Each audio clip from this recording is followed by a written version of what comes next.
Tawagan namin si sabi namin, mag-order ko na lang kasi po sa Berlita. Anong mapakain namin siya. Ngayon, nag-order sila ng 5 p.m. na bilao. Tapos 4 pa raw darating kasi nabalik 6 pa raw galing.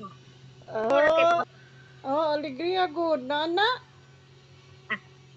Hindi, alas 4 pa nga raw darating. Nag-order si Mika? Oo, kasi darating ka nga eh. Tanawa lang akong BBGC. Tama? Isipin mo, siyam na bilao. Maubos ba namin kain yun? No? Padalin mo si GC ng maligo. Naglatag kami ng swimming pool. Tama, naliligo nga sila. Kasi ang gusto nila, maligo kami sa swimming pool.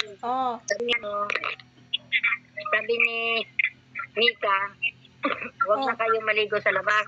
Ilatag na lang ninyo yung swimming pool, yun na kayo kumakain sa labas. Kita mo? Asa? Kita mo yung swimming pool namin? Asan man? Wala man. Ha? Wala ko kita. Nakita mo ba? Nakita mo? O hindi? Hindi pa nakita. Ano kanya ate? Malawag yan. Ha? Ano?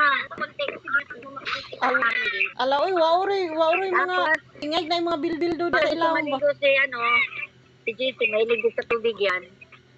O, padalhin mo lang siya ng damit.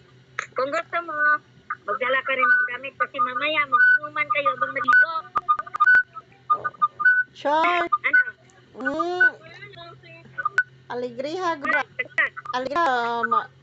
kuan man ay mabuto man nag-ako mo. Okay na nga, nagsisinning na yung mga blanket. Ano oras ka punta? Na, tulog pas BBGC. Sabi ko, gising na anak kay Di mamaya. maglakwat siya na ta. Mga hapon. Sabi ko maglakwat siya na tayo anak. Kumaingay. Ha? Sabi ko maglakwat siya na tayo kasi day off ko. Ha? Sabi ko maglakwat siya na tayo anak. Sabi niya tulog muna. Ay, tama naman yun. Tama naman yun ang aga-aga maglakwat ng init-init. O di matulog ka muna. Na, si BBGC ay tulog. Sabi